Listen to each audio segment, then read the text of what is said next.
I'm a gamer, but I'm also a person.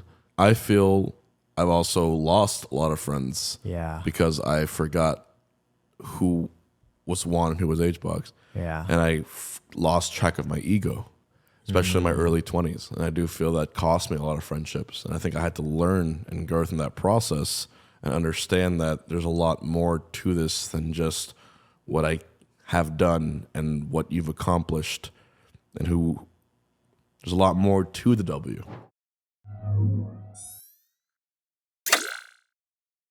Hungrybox, the GOAT, the legend. If any of you have grown up with any awareness of Smash, this is the king right here. Thank you. That's Yeah. very kind of you. The number one. We are going to play, this game's called We're Not Really Strangers. Okay. The New York Times did a study. It was called 36 Questions to Fall in Love. Oh, wow. They did a study where they brought together these randomly grouped pairs of people and they ran them through these questions.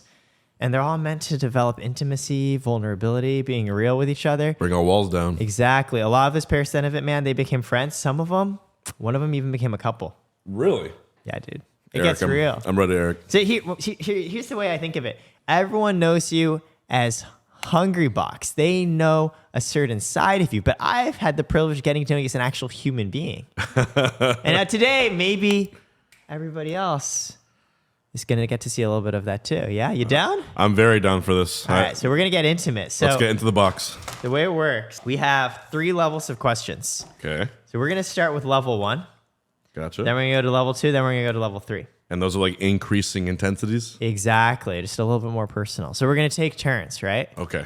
And so the way it works, in order to decide who picks a question first, we play a little mini game. We're going to do eye contact. Eye contact. Yeah, we're going to look deeply into each other's eyes. Okay.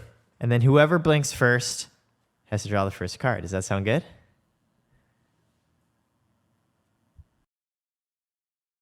I just blinked. You did just blink. All right, I guess. Yo, dude, you moved the microphone away. I was excited. You know, no one's actually legitimately. No one's been like, "Oh yeah, like this is serious." I was like, you know what? I wouldn't. The competitive person in me wants to run it back, but I won't. It's not integrity. No Johns. To go. So, All right, nice. you blinked first. You're gonna do the honors. Pick a question from category 1 here. Level 1, perception. All right. Do you think I've ever been fired from a job? If so, what for?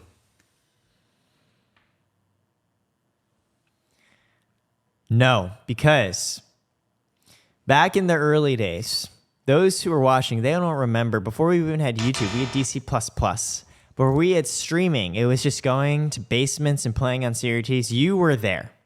And you've been gaming, you've been playing since an early age. In fact, I don't think it was about going to job and getting fired. It's, I think, where we come from, once upon a time, it was hard even just to find a full-time thing in Smash. And so I remember you went and did work, I think as a chemical engineer or at a plant. And I don't think you were fired. I think when the scene finally grew up to match its potential, you chose to leave because you could now see how to support yourself full-time doing what you loved. I don't think you were fired. I think you just quit. Am I right? Am I right? Or have you actually been fired before? When it comes to me leaving my career and all that to be focusing on Smash and content, you are right. That was my choice and all that.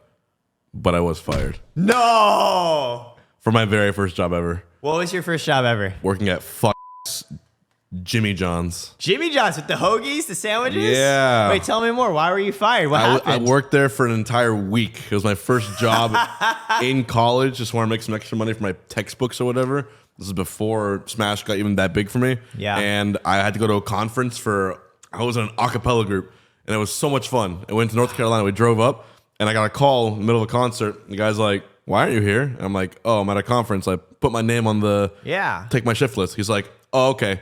Well, no one took it, so don't bother coming back." So you was fired. And I told all my friends, and we all just celebrated and drank that night. And it was the best firing at all. To my boss at Jimmy John's, huge piece of you're the biggest I've ever met in my life, and that's not conductive to any work environment ever. Be more like Steve Arnset. Thank you. I love it. A message to all the bad bosses out there. I don't get why bosses are mean. It does nothing. It does nothing at all. It's the stupidest thing you can do. Here's a question, right? Like, you've grown to a point where you also work with people. You work with editors, you work with contractors. Do you think you're a good manager? I think I am. I think I could be better. Okay. Because it's sort of like you're put into that role. All of a sudden, you realize that you are managing a few people, right? Yeah. I definitely have someone who helps me with my streams, someone who helps me with YouTube. I have, obviously managers, but also people that I need requests of at Liquid. So when I do that, I always make sure I don't ask too much of them, right? I'm always saying I don't need this. I'm like, hey, if you have time for this, let me know. If you do, we can work something out. If not, don't worry. I'll find someone who has more time in schedule. I never want to overpress or overstress anybody, and I always know how to find the right people who have just enough availability to do that. So you said you think overall you're good. You said you think there are things you could be better in. What are those things you could be better at? I think in terms of when you look at content as a whole, there's so many things you could be doing all at once. You can't just sandbox yourself into one thing, just Twitch, just YouTube, just gaming. And you think, how big can I get, or how many things can I do? And you see a lot of these other guys who started out as gamers going into variety. And I'm always wondering, if I am my own manager, do I need to be bringing more people onto my team? Do I need to be asking more questions about that? Or should I just perfect what I'm already inside of? So I do feel that, there's a reason teams exist, not individuals, because you get exponentially more things done with the proper So you're team. thinking about, hey, to scale myself, I got to bring on more people, or just double down what I'm doing. That's the sort of things you think about. Yeah. And so what you want to get better at is figuring out when's the right time to pull people in, or what? I think so. How many to pull in, maybe how far to stretch my budget in that sense, Yeah. or maybe put all my budget into it in the hopes that kind of pulling like a Mr. Beast, right? Guy seems to not funnel, but he puts all the money he makes right back into his content and for this huge, massive risk and investment. But now clearly it paid off because I just realized he's trying to evaluate himself at He's trying to raise billion. $150 million, $1.5 billion. Incredible. So what blew my mind, so I visited the Mr. Beast warehouse and team in North Carolina a couple of weeks ago. And first of all, it's a company. It's got over 100 people. Second of all, Jimmy, Mr. Beast, he's hired executive staff. He has a CEO, a CFO. And he's built a culture where even though he's not the one there all the time, the people he work with know how he thinks. And so they know how to create content according to his style. So I think the question is, in a way, you are CEO of Hungrybox, the media empire. Right. Actually. And I do in the future see that being a thing one day, like a box co, whatever you want to call it. Box co. There's a lot of things. All right. There's a lot of things you can do when you think about it. Right now, I'm very thankful to be with Team Liquid, and that team has given me everything I could ask for. I've also got many ideas and understood the structure of how things work. And I'm not surprised at all that you said when Mr. Beast hires people, they're like-minded. That means he sat down with them. He interviewed them. He understood or had people that he trusts from a long time ago because they had the same vision as him. He has a culture document. It's a Google Doc over 25 pages of him just writing out the precepts of what it's like to join the Beast team and how you got to think. That's amazing. Yeah, he took the time to write that down. Yeah, company culture isn't like a thing that we need to have a culture statement. It's no. It's just this is there's no company without the culture behind it, the vision behind it. So for you, all right, say Box LLC happens, right? What's the number one thing you want to launch that you're not doing right now? My God, I really do think there's this concept of. This might be a little outside the box, right? Ooh. But there's a concept of something called third place. Okay. A first place is where you live, where you sleep, and where you relax. A second place is where you work, your office. The third place is where you go to not be at home, but also to not be at work. It's where you go to be happy, where you go to socialize, where you go to enjoy yourself, right? For a lot of people, that might be a bar, might be tournaments, it might be volleyball or something after you work, or maybe just hanging out with some friends, playing board games. It's so many things it could be, right? Over the pandemic, tell me that the first, second, and third place didn't all become the same all of a sudden. Everyone started working from home, everyone could only hang out from home, and everyone was stuck at home, their first place. So now that things are kind of winding down, I realize there's a big issue with mental health when it comes to people who are in the social media industry, in gaming and all that, right? A lot of people turn to these to feel better, to be happy, and they don't really have a place, I feel sometimes, where they can be accepted and just go to with no event needed, no prerequisite, just to go and to be happy, to enjoy themselves, to socialize, to be outside of a lonely environment to be happier. And I think I love that. I've struggled with that too, especially through high school and college. And I feel like if that became a thing, maybe it's just called third place. Yeah. It has events every single day. It has something for everyone where they can always feel invited and loved. I feel like that would help a lot because between us, how cigarettes in the 60s were like everyone was doing because it was cool. And then 50 years later, we're like, no, these cause cancer. But back then, we had no idea how dangerous it was. Yeah. To me, as useful as it is, I do think this is our cigarettes. And I do think in 30 to 40 years, there's going to be studies showing the amount of mental damage that social media has done to a lot of us. Yeah. One, I love that mission. Yeah. Third place. Yeah, third place. Second, so for you, how do you balance that? Because like when you, for example, we were at the Ludwig Invitational, right? I saw you play. Everyone there knows who you are. And they have an image, a perception, right, an expectation of you. Your career in many ways is tied. It is. To this. So how, when you feel stressed, like how do you handle that? What's your third place? Well, for a long time, my third place was Smash. Yeah. Which is crazy. It was my favorite thing to do, my favorite hobby. I'd invite friends over. I'd travel to different cities. I still travel to different cities to go to events. It is truly my passion to compete, and I feel most like myself on that stage. But now that I've made it my work, I think my third place is everything else outside of Smash that doesn't have to be it. Maybe going to see a friend, maybe going to see a concert, maybe listening to music, maybe trying a new thing, maybe being invited to a podcast because I never do that. And want to try that. Like right here, and we're gonna play pickleball right after. We are, yeah. and that's the third place. I was gonna stream today to work, and I said no, I'm not gonna stream today. I want to. Dude, Juan, I feel so honored to hear you describe. Hey, here's something I can do for fun, just to hang. And I want to say for myself, I identify with so much of that. I feel stressed and lonely half the time. And because so much of the work I do, I'm always on. Right. Like when I was at the Ludwig Invitational for you, first of all, yeah, Smash for me was also my third place growing up. So it felt special to be there and see how much the scene has grown. Like once upon a time, people looked down at us for just playing video games. And now it's a production. It's an industry. And so I felt happy to be there. And for me, it wasn't just, hey, I'm here to play some friendlies and have a good time. It also was like, oh, but I have clients here. I have people I know. There's potential business partners. At one point, I was playing a friendly set with somebody, and we were talking about working together from business context at the same time. He's three-stocking me. The middle ground.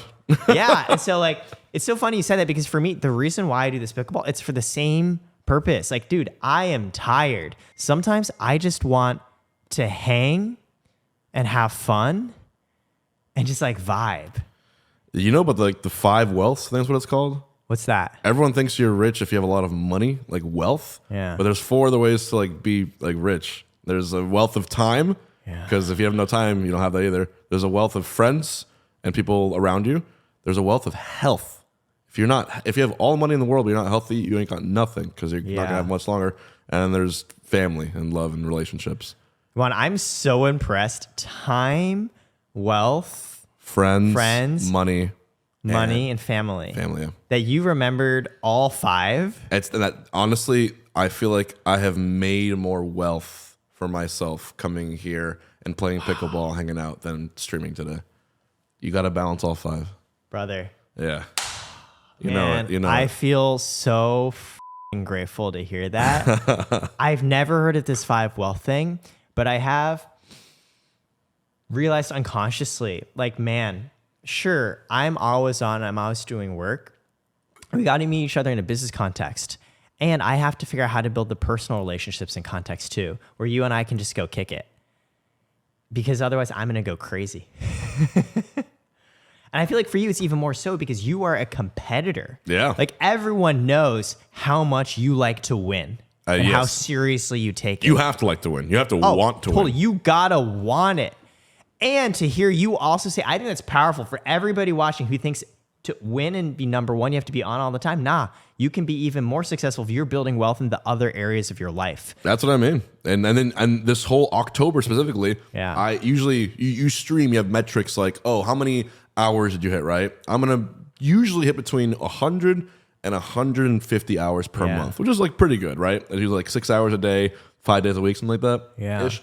This month, it was this week. I just got to LA and I would only hit like 25 hours a whole month because I had been at Ludwig's, I had been in Brazil, Yeah. I had been here and there and everywhere and doing all this. But man, I'm so happy that I did. You know, I'm so glad. I'm like, yes, I would trade that any time at all. And yeah, I was lucky too and thankful because even when I was at like TwitchCon, I had my agency. Here's an activation for you, so you can still like make something while you're here. And I felt so thankful to still be able to progress in that sense while helping out myself in a personal sense. See, I love that. You're setting forth a new model of how to be a competitor, how to be a winner. It's to look at it holistically across everything you do. Eric, I can play Smash every day, 12 hours a day, grind it out all the time to prepare for a tournament. And if I go in and I'm feeling stressed, having a bad day, I might get 7th place. Wow. I've had times, and this might sound like bragging, but it's not. It's just literally how my brain works. I did not play Smash for an entire week. Yeah. And instead, I just spent time with family and friends and hung out. Not one game for a week. I flew to a tournament called Riptide this year. Yep. I got first place. Huge. I did not That's practice all week. story. That's mastery, to know yourself well. It's because everyone's brain works differently. I'm not saying that's what everyone should do. No, but for you. For me, I can only play a perfect if I'm happy. That's it. When do you feel, you talked about third place and you said in college and earlier, sometimes you didn't feel like you had that. And for you, it was Smash, right? Yeah. And, when I was in college, I was super depressed. That's why I got into Smash. I just kept watching tons and tons of combo vids. Yeah. Right? Because I was distracted. But eventually, I also learned about the community, and you find everyone else who's talking about this. And when you go and you drive, or just hopefully if you're on a campus, you walk to that, wherever they're doing it. To me, it was Turlington Hall at the University of Florida. Wow. And you walk in and you see 100 people in a lecture hall just playing on setups, and you realize I can sit down and talk to any of these people because there's already a shared interest. The ice has already been broken, and right now we're chilling. You know what I mean? I love that so much. Yeah. Dude, I feel like this is something I've been grateful to get to know this side of you over the past year. Dude, you have so much fire. You also have so much love to give. I try, man. And when people don't give you that love, you have to kind of make it like come from yourself, I think. And that got me through like the pandemic, and when I started becoming a lot bigger on content and streaming, a lot of it was me needing that distraction. People are always thanking me like, thank you for making this content, for always streaming each day to get us through this hard, boring time, for me to be crazy on stream and screaming and going through these tournament runs. But really, I should be thanking them because they kept me sane. Yeah, I needed both that. of that. I needed that. Yeah. Dude, that's beautiful. All right, we're gonna go. We're gonna I level two. just for one question. We don't even need to do level one here. We're gonna go. I forgot we were doing that. So, I mean, Juan, the real reason I like this, it's the same way. It's like you sit down, you play a set with someone, you can just talk to them. I see this the same way. This is fun for me. I like doing this. Yes. Because it's like a way for me and you to get to know each other better using this as a framing device. The frame. Right? Yeah. Like the point And we're is the painting. questions. Yeah. Exactly. Do so it. here's another one. This is level 2, by the way. We're going a little deeper. What is something you wouldn't want to change about yourself? My competitiveness. Ooh, that fire. Okay. All right, tell me, where did that come from? Dude, I don't know. I think I Yeah? was just little, and I'd be in like 5th grade, and they're like doing like, there was a challenge in 5th grade. Everyone has to bring a small object from their house and put 100 of them in a row. Whoever has the longest line wins the big candy jar. And I brought toothpicks. Some kids brought Cheerios. Some kids bought pennies, quarters. I brought toothpicks because they were just long enough to be a long object, but just small enough to be a small object. And I won. I had the longest. You remember stick. that. You won. I did. But there was a kid who brought I don't know, maybe it was like a playing card or something, or Monopoly money, and I got worried. I'm just like, I don't know. He might win, and I'm not about that. So it was just like I realized, but it's so not. It doesn't matter. It's just it's a jar of candy in 5th grade. But for some reason, the W for me just was so important. I don't know if it's like a traditional thing rooted. Humans have been playing sports since the way back when, right? Yep. Competition has always been rooted in culture and tradition. Mm-hmm. Maybe not for some people. For some, it means a lot. So I don't know. I'm Argentinian. I love that. So it's in my blood to be a soccer fanatic, even though I'm not really following it. Right. But that fanaticism, fanaticism, sure, whatever that is, that I realized was still there. It just got put in something very strange called Smash Bros. That you expressed your fire, but it could have been something else. Yep, it could have been. I was holding a torch at all times. I get that. Yeah. I feel like for me too, I also like to win. I hate losing. I think anyone who starts a company from ground up is. I mean, I think even broader. I think anyone who we went our own paths. Yeah, trailblazed. I think anybody who's doing their own thing, you gotta have that fire, that sort of irrational. Like we're a little screwed up, man. Because what makes a person want to just go and do something so different and so hard?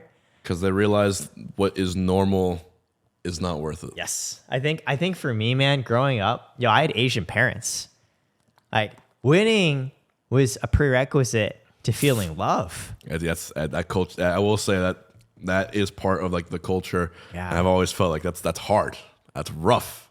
Did you feel and experience that yourself? My mom always wanted me to do well in school. I'm from an Argentinian background. Yeah. If I was messing up in school, obviously it was not good. But the best part was I was like 13 years old. And for the first time, I looked at my mom and I said, I love you, but please do not tell me to do my homework anymore. Because I'm already doing it. Because I want this actually more than you want this. Young Hungrybox. Young box. Because I'm competitive. And I said, Mom, like, I get it. But trust me, you don't got to worry about it. Because I really want to like be rank 1 in school. And then in college, I fucked up and I was like, okay. Yeah, but you found a different way to express it. So for me, I never had the ability. I think what you did there, you also drew a boundary. Yeah. Right? You said, Mom, look, I love you. And you have to give me the space. Because I think part of why you want to do something is you want to do it. When someone else is telling you to do it, or pressuring you for it, it saps your motivation. And she understood, and bless her heart, she raised me the right way to kind of be in that way. And I remember positive reinforcement. Whenever I did something well, she would be so happy. She wouldn't say like, good, now do it again. She would be like so happy. She'd take me out to pizza. She'd, just the things I love the most for doing well. And I've always loved that about that. And so the concept you were saying, how to be a good manager or leader, if someone does something really well, tell them, God, you're so good at this. Yeah. You're so good at this. Like one of my favorite people who does work for me, I would say work together, is Chia, my editor for YouTube. She grew our YouTube channel from 18K subscribers to 500,000. I just saw 500K. Yeah, and that was her leading her group, but basically reporting to me directly, doing everything with me, and I'm very thankful for her. And What's the last compliment or positive affirmation you've given? Can you remember what that was? The last compliment I've given, it was when I was in Vegas, and it was with my buddy Lewis, who was my old coach, Crunch. Yeah.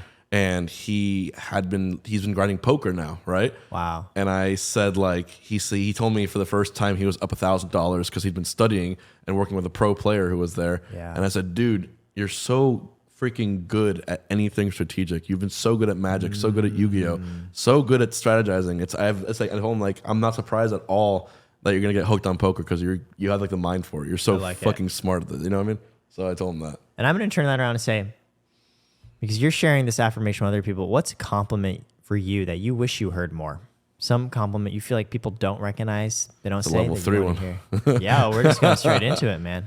Oh wow. I wish people would say not something like, "Oh, you're so good at Smash," or "Oh, you're so talented at this," something like that. With regards to the gaming, I wish it was more so like, "I always think of you when I think of this. I always remember you if I think of this. You remind me to do something good today." Something like that, I think, means a lot more than being reminded of. Oh yeah, you're great in Smash, whatever. Yeah, like, I mean, it's more because you're commenting like Juan there. I feel not really like HBox, I guess. Yeah. So for Juan, you're saying when you say, I want you to think of me, and because you thought of me, it helped you do this. Did I understand that right? Yeah. I mean, I noticed something with you just now too. I can tell you, like, man, Carrot's going great. Your company is awesome. Man. But I know that when I told you and I said that you invited me to your podcast was my third place today, that touched you. Oh yeah, way more. That meant so much more, man. And you see what I mean? Yeah. It's a lot more. We have our careers, we have our pasts, we have our boxes, we know what we're doing. So to see like a flower grow in a garden that we weren't that was empty for a long time means a lot more. So in a way, it's really that recognition of you as Juan, not as Hbox. As a human. Yeah. That's beautiful. It's very simple. I'm a gamer, but I'm also a person. Sometimes I forget the two are mutually inclusive. Man, I'm feeling love for you, dude, right now. That's such a open, vulnerable thing to share. To say everyone sees me as Hbox. Everyone sees me as a winner. But I want them to also see me as just Juan, a human being. Yep. That means a lot more. For sure. Damn, man. Whew. That was spicy. Are you ready? Yeah. Are you ready to go on level 3? I'm ready, man. Do you think of yourself as Juan or Hungrybox most of the time? Juan. But if I'm on camera, I'm Hbox, right? I'm not saying, like, when you're on camera and you're on stage, are you going to ham it up a bit? Sure, you're going to ham it up a bit, right? It's entertainment. It's good. I was a thespian in college and whatnot.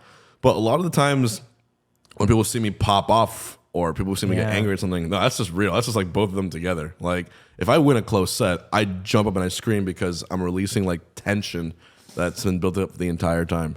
And, like, you know, to me, that's something that even I've had, even since 5th grade, Juan, competitive Juan has had, you know? On that note of something around you, Juan, the vulnerability that you are sharing is so powerful. To say, hey, I want people to see me as a person, to say I want to feel that love, I want to just take a moment and be like, that's a level of emotional awareness that I've only started to get to myself. Yeah. Like, I still think of myself as I'm Eric. I do carrot. This is how people recognize me. This is the value I bring to them. And to hear you say that inspires me, be like, yeah, man, I'm scared that I can't build relationships outside of my work.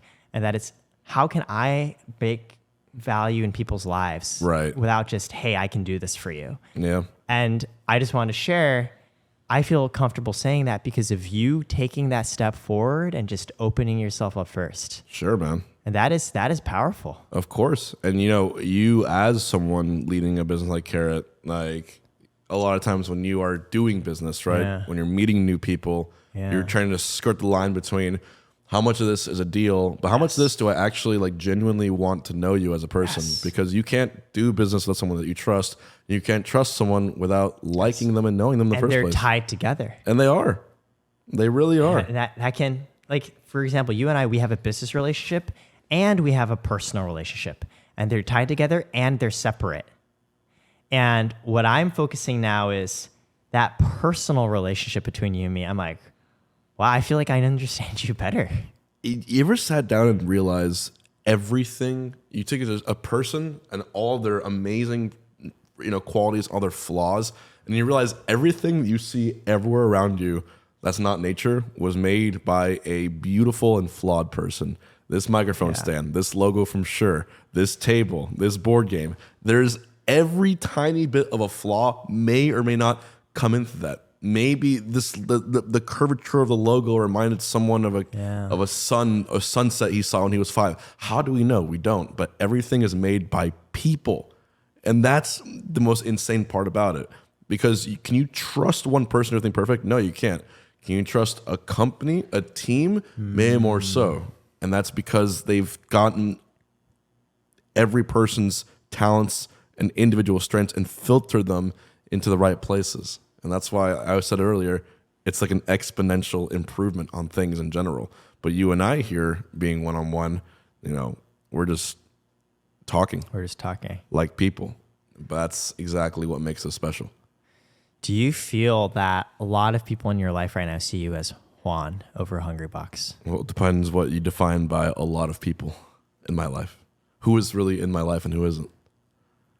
When every day, right, your day-to-day life, and you think about the people that you talk and spend time interact with, do you feel like you get to talk with people who know you as Juan, not just as Hbox?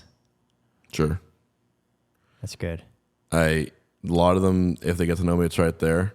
I feel I've also lost a lot of friends Yeah. because I forgot who was Juan and who was Hbox. Yeah. And I lost track of my ego, especially in my early 20s. And I do feel that cost me a lot of friendships. And I think I had to learn and go through that process and understand that there's a lot more to this than just what I have done and what you've accomplished, and who there's a lot more to the W. As much as I love it, as much as that's what I want more than anything, sometimes it's really not about who wins it, but what it took and what you learned to get there. Yeah, what I'm hearing in a weird way, the W is meaningful because it's just an imperfect measure of everything that went into it.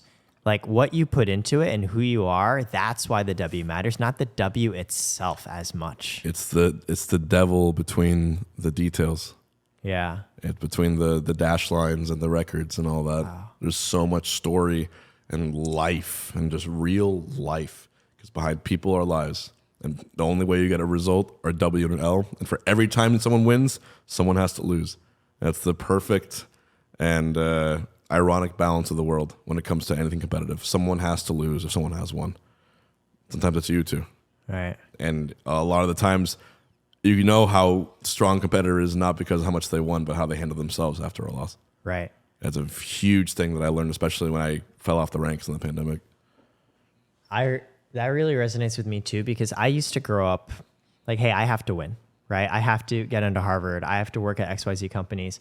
And sometimes I wouldn't, right? I'd fail. Right. I get bad outcomes. I wouldn't get the thing I'd want. And I take it so personally. And I've realized more and more over time, I got so scared of the potential L's that I wouldn't go after the potential W's, because the chance that I'd try and I'd fail, and I take that so personally, it was so scary. I can overcome it. And so I wanted to do my own company for years, but I spent 7 years in the corporate workforce as a cog in the machine before I ever left to do my own thing. Because I was so scared, if I do this and it fails, I'm going to feel like such a loser. But if you don't do it and you never know what could have happened, you'd be regretting it forever. Yes. And so I think for me, weirdly, in order to get the chance to chase after the W, I had to tell myself, getting the L doesn't mean I'm an L. It just meant, hey, I put in my work and it just happened to be an L this time. It's part of it. Yeah. A lot of times it's actually necessary. You're not going to, there's like some like freaks of nature like Floyd Mayweather who have never lost a match in their life. But behind the scenes, I'm sure they got their ass beat a lot of times when they're practicing, when they're warming up, when they were young, when they were little. And you just see it when it mattered the most. They had the clutch, right? They made it work exactly when it counted, but they put in the work behind the hours. And I'm sure every single professional competitor has done that in some regard. Let's do a level 3. I think we're ready, Juan. Yeah. You choose it. I'm gonna choose it. Let's do the guy in front. Reflection. Why do you think we met? Wow. And I like how it doesn't really show like what's the exact reason, just why. It's up to you to interpret that question. I think there's 2 parts to this. Okay. I think the first part was actually you as Hbox. Because I said growing up for me, Smash and video games were my third place. When I was depressed and all I was doing was studying, the one thing I got to do outside of that was play video games. And all the friends I made was playing Super Smash Bros. Melee. And I wanted to be good. I wanted to be good enough so people still wanted to play with me. Because I was scared and worried if I wasn't good enough, they wouldn't even want to play with me. And I'd just be alone. And so I started researching online how to get good, as they say. That's how I came on Smash boards. That's how I came on Game FAQs. That's how I learned to study. Wow, all these different things and parts about the game. That's why I learned about you. And so part of it is because growing up, I wanted to get good so I could play with people. And you were someone who was really, really good. And that's why when I met you, we were at Alexandra Botez's test party together, right? And I saw you. That's like, oh my God, it's Hbox. And I think the second reason is getting to know you as Juan. I had to find my internal mission or journey behind Carrot outside of the business context, because that's never enough to take you through the L's. Right. And for me, that part of the journey, the process is getting to work with people who are figuring out their own path the same way I am and trying to make something for the world. And I feel like I have gotten to listen to you way beyond, oh, it's just HBox. Like how you've dealt with those pressures, how you've gone and done that, how you handle yourself today. I find that inspiring. And I'm grateful for our friendship. And I feel I'm going to walk away today having learned something, having walking away, you know, be like, wow, HBox, like he is spending his third place today with me. Like that is a huge honor and responsibility and makes me feel more connected to you. And so I think part of it was because very tactically, this is how I knew you initially. And then getting to know you better has been rewarding and reminds me, and I think this is why it's important. Reminds me of why there's the personal element for why I care about Carrot outside just the business outcome. Gotcha. That was well stated, man. Yeah, no, I had to think about. I hadn't thought about this before, man. Yeah, like this is a hard like one. why did I go on Smash Bros, man? It's because I never said this before. I was afraid if I wasn't good enough, nobody would want to play with me, and then I'd have no friends. Yeah, and I would have just said I think we met because we both knew how important something like Smash was, not just as a game, but to remedy everything else going on in our lives. And I think it was only a matter of time before we met. I love that. What for you? How did you come across Smash? Was it just... I was a completionist. I would take every game that I ever owned, and I couldn't move on to the next one until I beat it 100%. Yeah. So Game Boy Advance, GameCube, Nintendo was mainly my thing. Yeah. And Melee was just the next one in the line at some point. You had to get all the trophies, and one of the trophies was Mew, beat All-Star Mode and very hard without losing. Wow, I don't think I even ever got Mew. And I didn't even know who my main character was by then, but I thought, well, I remember Jigglypuff, doesn't she restore HP in Pokemon by sleeping? And I used the sleep move in Smash, and it did nothing. Yep. So she's not restoring HP. This move sucks. And I just noticed, like, my brother down the hall happened to be playing Smash 64, and I turned to the right. This is a true story. Turned to the right, and I was walking to the bathroom, and I saw him land a rest with Puff in that millisecond. Like, your mind. It changed that ripple effect. Like, changed the rest of my life. And I'm like, that move does that. I love that, and I feel that's something we don't get to do as much when it's all online. Yeah. Like I remember for me, the first times playing Smash, I remember playing Smash 64 on the N64 and seeing someone play Link. And dude, I didn't know B moves existed. I know. Because I was like a kid, right? I was like 5, 6, 7 years old, right? You get humbled. You're like, I thought it was only standard. I only thought it was only A moves. And so he's playing Link and he started to pull it. Like, remember down B is bomb, right? Yeah. Like B, the hook. The Kirby rock. Yeah, all of those. And so for the longest time, I started to play Link because I thought that was the only character that could do special moves. Well, in a way, they are kind of special, huh? They're projectiles. Yeah, so, like, actually, that's true. In the whole history of Smash, before at least Ultimate, where I think projectiles took it much more, in Melee and earlier, I mean, Samus, but like Falco lasers. You had Snake and Brawl too. Snake and Brawl. Very projectile based character, but in Melee, it's a melee. It's a fight, right? It's a fight. So you had some projectiles like maybe Sheik Needle, the Falco laser, but Link was like his whole kit was using those projectiles wisely. Which partly is probably why he's relatively lower on the tier list. Yeah, but some people have been making him work, let me tell you. I remember, early days, it was the Germ, and then it was Japanese player, Aniki. Aniki, yeah. Aniki, and I remember... There was a guy named Sauce from Canada, Six from Germany. Sauce with the 3. And now it was Aklo from New York. Yeah. He just destroyed me online with Link. That's insane. Like me with Link. I was like, holy low tier heroes. All right, this time I'm gonna pull level 3. I'm gonna ask you. All right. Here we go. Oh, this is a wild card. We don't do wild cards. All right. That's level 1. Oh, I was gonna say this didn't feel like a level 3. All right, level 3.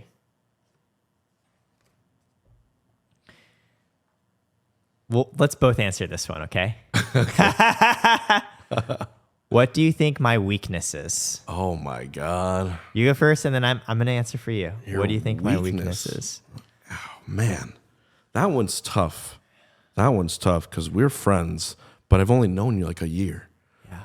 So if I had to pinpoint a weakness of yours, I get the vibe that the impressions of other people on your business or maybe you as a person I get the vibe that if it's a negative impression, that hurts you a lot. You cut right to it, man. Man, that was wow. That's the vibe I got. Juan, you gave all the Johns early on. You're like, oh, I've only known for no, man. You cut deep. I am terrified of not being liked. 100%. Same, brother. Growing up, man, I didn't have friends, and my parents only praised me when I did good things and accomplished things. And so I have a deep fear of just dying alone and not having people who recognize me as Eric, not having friends. And that to me, and I moved around a lot as a kid. Yeah. So there's that unconscious part of me always, one I can't turn off. Oh God, does he like me? Am I doing a good job? You get imposter syndrome, right? Yeah. Yep. That's Like, scarier than any failure, any company or tournament loss. That's the scariest thing. Even with you now, I'm like, oh man, like I got to make sure Juan doesn't hate me. And I am learning true relationships and friendships are built when you can be real with each other. And so I'm openly telling you, man, like I'm afraid you don't like me. I'm afraid people don't like me. The same way I learned Smash, I just wanted to have friends. Yeah, everyone does. Everyone wants to be loved. That's just the golden rule at the end of the day. It's why we do anything, I think, at the very, very base. So you said this is true for you too. You also think about, do people like me? Yeah. I was winning tournaments, and I started, when I was winning too much, I noticed it was actually making less people like me. And I won a tournament called Big House 7, and the audience just slowly just painted away, and like no applause or anything. And I'm just like, what the f*** am I doing? What was this for? Yeah, like, why am I doing this? Wait, like, I'm not happy. What? Like, I just did an amazing, huge run, beat all the best players in the world back to back, and everyone hates me for it. I'm just like, what the f*** am I doing here? I don't belong here. How could people be so mean? It's it's not even their faults. I think we're wired in a certain way. I remember reading, I didn't see the set, but I remember reading about that guy throwing that crab on the stage or whatever.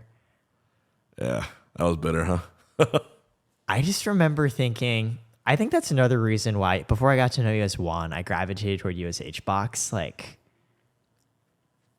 man, the haters, the haters. And yet I owe them, because the guy who threw that crab, that was the opening moment and the reason that a guy from UF made a documentary about me called There Will Never, Ever Be Another Player Like Hungrybox, which got 8 million views on YouTube and led to a massive rise in all of my content and streaming, and gave me the potential to live and full-time be content. So you have the gratitude as well.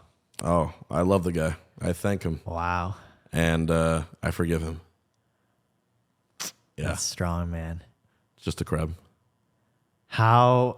Just a crab. For you, how do you handle that anxiety? Hey, I want to be liked. What have you learned to sit with that? What do you do with that now? Now that I'm 29, I've felt it a lot more this year. I feel especially a lot more liked now, a lot more love than I ever have in Smash. And I realized when I stopped chasing it is when it came to me. Wow. Same thing with maybe falling in love with someone or a relationship. When you chase, it doesn't feel like what it should be. But when you focus on what you do love and you do your own thing, I think you naturally like emanate an energy that maybe attracts people towards you. I've noticed that.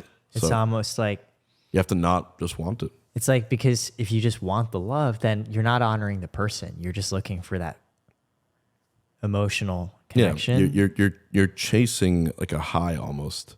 You're chasing, like when you have a headache, you go for the nearest ibuprofen, right?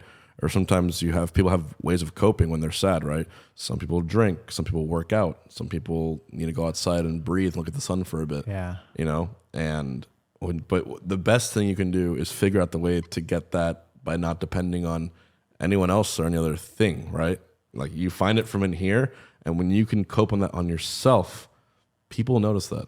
And that's you finding yourself. Yeah. In a way, ironically, has then brought more of that people liking and loving you. Yeah. Because maybe it's how the world works. They can sense you know yourself more, and then you're not just going for that. Last night, it was a weird metaphor, but last night I was just rewatching, like my editor, Chia, she uploaded a video of me finally finishing this big challenge called the Iron Man on YouTube, of where you have to win an online game with every character in Melee in a row without losing once, called the Iron Man. And in the moment when I was playing, I'm just like, I'm playing kind of okay. And I finally won, like, yeah, I got it. Months later, I look back at that video and I'm just like looking at it and I'm just understanding all of a sudden why people, when they see me or something like that, it says it does something for them. It inspires them. It says like, I look up to and all that. I've never understood when people said they look up to me. I've never understood people said I was an inspiration. I really haven't. Like, sure, I'm good at a video game, but why? But then when I looked back at the video and I saw it, I realized that's a guy who's like in love with what he does. The passion. He's in love with what he does. And I was like, for the first time in a while, I felt like an outsider watching myself. So I love that. I think for you, it's two sides of the same coin. That anxiety that you've also felt about wanting to feel liked, that's actually your strength, because that is why you were able to emotionally connect with me. That's why you're able to emotionally connect with other people. Sure. That's why when you go and you did that Ironman and people can watch, you have the wherewithal to recognize why they felt that way. It's because of your ability to feel that fear that you are strong and have the ability to connect. Yeah. You look down on yourself too. And if you're like me, and which you seem to be, you probably had, and especially growing up, some form of self-esteem issues, right? Dude, I still have self-esteem issues. Sure, and I do too. Yeah.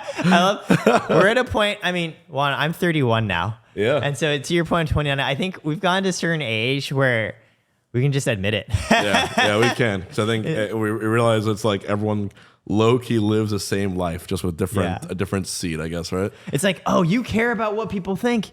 Yeah, I know. Yeah, God, imagine that. Yep, I do. I know. You know, and there's some people out there who say they truly don't. Like, I don't give a fuck what anyone says about me. And you know what? They probably don't, but there is that one person that they kind of, their opinion hits them, right? Might be a dad, might be a significant other, might be your brother, the person they love the most. You know? Whose feeling and impressions of you do you care about the most, actually? Oh, who was the person? You opened yourself up to that question. Oh, man. I would say like, if my best friend says I'm up, that's when I wake up. I'm just like, okay, I need to stop. Wow. If he says that, that's when it's real. Have they ever said that before? Oh yeah, Crunch, my coach. Yeah, we've known each other since we were 10 years old. He has before, and I needed to hear that. You know what I mean? You know. Also, you have relationships. You have like girlfriends. You have ex-girlfriends. And then in the hindsight, you can understand why the things worked, why the things didn't work. And you learn about yourself in that process too, right? A lot of time, when anything doesn't work out, right? Could be a company, could be a deal even, right? With people. And you look back and you're like, why didn't that work? Was that on them or was that on me? And sometimes it's neither. Sometimes it's just the way people interact. But sometimes you have to realize and learn from it and be like, no, I shouldn't have said this. I could have done this a lot better. I should have brought this up. I shouldn't have brought that up. I should have been more open. There's a lot of things that you can look back on and realize, had I just done this, the situation would be a lot more different right now. What's the biggest, when you think through that for yourself, you're like, hey, something I could have done differently. What do you think of?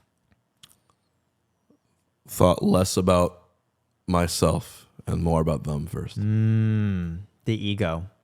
Letting go of the ego. I think it really ties to what you said around you felt a lot more love in your life when you were able to find more assuredness and confidence in yourself. Right. Because when you are more secure in yourself, the ego needs less attention, leaving more for you to share with others. It's like that saying, you can't love others till you love yourself. And we do this thing where you chase validation, right? And you're like, are people like me? Are people enjoying this? And then the people who are the most validated are the ones who don't care about the validation. It is such a beautiful, it's so perfect the way that I love it. system is, right? The way to get the W is to not care about the W. It's to care about the journey of being the best. It's the journey. It's to care about the passion. To care about the passion about what you're doing and who you are. That's how you get the W. Eric, do you know what caused me to finally get rank 1? No. Because I had been top 5 for a while, and then I was like top 2 for a while, and I could never quite get it. In 2017, after like I had a horrible fallout from like my college relationship, I told Team Liquid, please send me to as many events as you possibly can. I don't want to be at home. I don't want to think about this. As many as you can. They said, sure. Do you have some in mind? And I had 11 events in a row lined up, back-to-back weekends. And I went to every single one, and I won every single one. It's almost like Zen mode. You have forgotten everything but the game. Because I wasn't like I have to win. It was more so like I have to put my mind into something else. I have to play. Yes, that's what mattered more. As long as I was playing, that's what I wanted. The result. I just wanted to play. And I did. And I blinked, and I was in a different city. And then I was in Miami, and then I was in Detroit. And that's that big House 7 win when I turned around, everyone's walking away. And that was weeks later. I'm at Smash Summit, and it's Grand Finals versus Armada, and it's Game 5. And I'm there just playing. And I remember every time Armada had beaten me, I get so angry. Like, God, I had it. I was right there. But in that moment, for the first time, I just said, I'm just happy I'm playing against you right now. That's what I said. I'm just happy I'm here and not back where I was. And then I looked up, and it said game. And the set was over. And I hear clapping, and I'm just like, wait, that's rank 1. I just locked it. Because whoever won that was rank 1. It was like undisputed. And I turned to Lewis, and he's just like, you did it. And I gave him a hug. I started crying. I'm just like, holy shit. That just happened. It just happened. The one time I didn't even care about it happening, it's when it finally happened. I think it's beautiful. I think that's the goodest place to end as any game. Yeah. It's you accepting not the result, but the moment. Beautiful. Yeah. Juan, thank you so much. Of course, man. Awesome. This has been... Give me a hug. Give me a hug. Oh, of course. That was a great talk. Oh, I loved it. That was great.